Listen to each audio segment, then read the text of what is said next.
ओम शांति। होली पर्व की सभी को बहुत बहुत बधाई हो। हम होली तो हर वर्ष मनाते हैं, पर क्या हम होली के वास्तविक मीनिंग को, सच्चे आध्यात्मिक रहस्य को जानते हैं? आजकल हम देखते हैं कि होली पर्व पर एक मनुष्य द्वारा दूसरे मनुष्य पर कई पके रंग, कीचड़ और गंदे पानी को डालते हुए देखते हैं। तो क्या ऐसे ही होली मनाने को सच्ची होली मनाना कहेंगे? हम देखते हैं कि भारतवर्ष में कई सारे त्यौहार मनाए जाते हैं। वास्तव में भारत में जितने भी त्यौहार मनाए जाते हैं वे सब भारत भूमि पर परमात्मा अवतरण और परमात्मा के द्वारा किए जाने वाले अनेक मानव कल्याण के कर्तव्य का यादगार है। ज्ञान जो परमात्मा द्वारा हमें मिला है, ज्ञान को प्रकाश, पूंजी, अमृत और प्रभु मस्ती में रंग देने वाला रंग भी कहा जाता है। प्रभु के संग से आत्मा में जो अलौकिक निखार आता है उसे ही वास्तव में ज्ञान का रंग चढ़ना कहा जाता है। इस लाइन से मुझे कबीर का एक दोहा याद आता है, लाली मेरे लाल की जित देखो तित लाल, लाली देखन मैं गई मैं भी हो गई लाल। अर्थात जब आत्मा परमात्मा के संग के रंग में रंगती है तब आत्मा भी प्रभु समान बन जाती है, माना परमात्मा समान बन जाती है। परमपिता परमात्मा ने होली शब्द के 3 अर्थ बताए हैं। पहला है होली, होली माना बीती सो बीती, जो हो गया सो हो गया, अब उसका मन में चिंतन ना करो।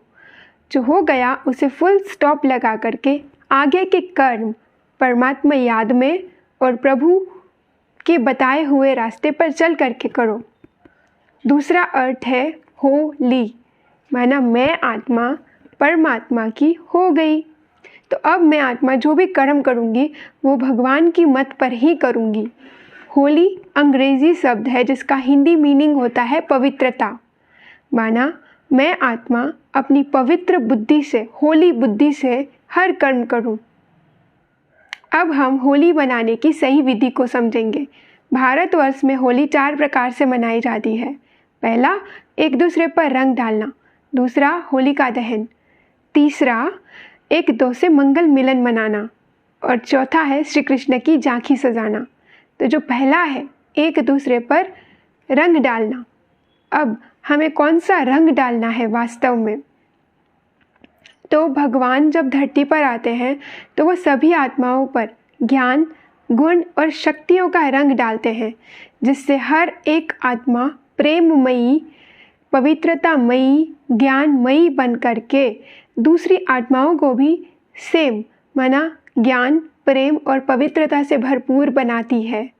तो वास्तव में हमें जो रंग डालना है वो है ज्ञान, प्रेम, पवित्रता और शक्तियों का। दूसरा है होलिका दहन। अब हम देखते हैं कि पूरे भारतवर्ष में कई घरों में लोग लकड़ी और गोबर को इकट्ठा करते हैं और फिर होलिका दहन में उसे जलाते हैं। और लोग ऐसा समझते हैं कि लकड़ियों और गोबर को जलाने से घर से दुख, दरिद्रता और अपवित्रता जल जाएगी, माना समाप्त हो जाएगी। पर हम देखते हैं कि न जाने सदियों से हम ये होली पर्व को मनाते आ रहे हैं और हम देखते हैं कि आज तो इस पूरे ही विश्व में दुख, दरिद्रता और अपवित्रता समाप्त नहीं हुई, पर कई गुना ज़्यादा बढ़ गई है।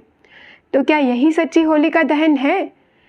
पर भगवान कहते हैं कि ना सिर्फ कंडों और लकड़ियों को जलाने से आप सच्ची होली मनाओगे, पर होलिका दहन का वास्तविक अर्थ है योग अग्नि में हमारे पुराने स्वभाव, पुराने संस्कार, पुरानी बातों को जलाना। और जब हम उसे जला देते हैं, पुरानी कटु यादें को जला देते हैं, तो जो हमारा आगे का समय होता है उसे हम बड़े ही प्यार से, माना हमारे मन के अंदर जो दुख, दरिद्रता और अपवित्रता आई हुई है, जब हम उसे जलाते हैं तो हम हमारे आगे का समय, माना जो फ्यूचर है हमारा, वहाँ पे हम बहुत प्यार से, बहुत शांति और शक्तियों से एक दो के साथ रह पाते हैं और सच्ची और वास्तव में हमारे घर से, हमारे मन से सारे दुख, सारी अशांति, सारी अपवित्रता जल जाती है। कई लोग इसे राक्षस विनाशक त्यौहार भी मानते हैं, क्योंकि यह त्यौहार माया रूपी राक्षस को ज्ञान रूपी हल्ले से भगाने का त्यौहार है। तीसरा अर्थ है मंगल मिलन मनाना। अब वास्तव में मंगल मिलन मनाना किसे कहेंगे? मंगल अर्थात कल्याण, और कल्याणकारी मिलन तो तभी मनाते हैं जब परमात्मा आकर के हम सभी आत्माओं से मिलन मनाते हैं।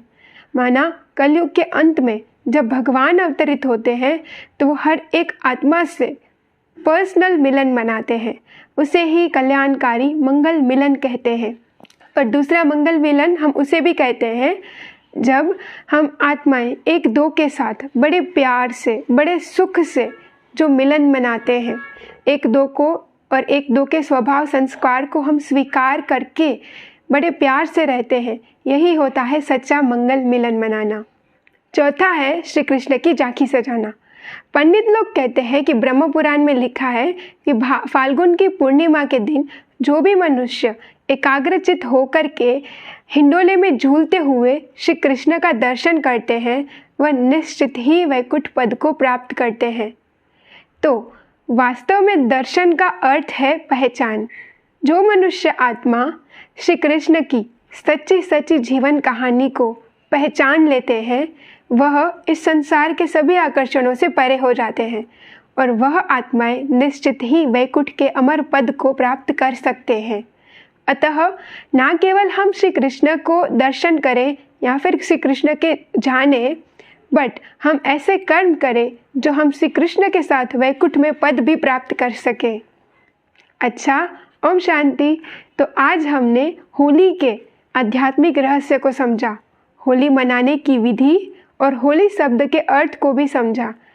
तो मैं आशा करती हूँ कि हम सभी आज से होली पर्व को सच्चे सच्चे अर्थ के साथ मनाएंगे और इस मीनिंग को, इस अर्थ को अपने जीवन में उतार कर ही परमात्मा की मत पर जीवन व्यतीत करेंगे।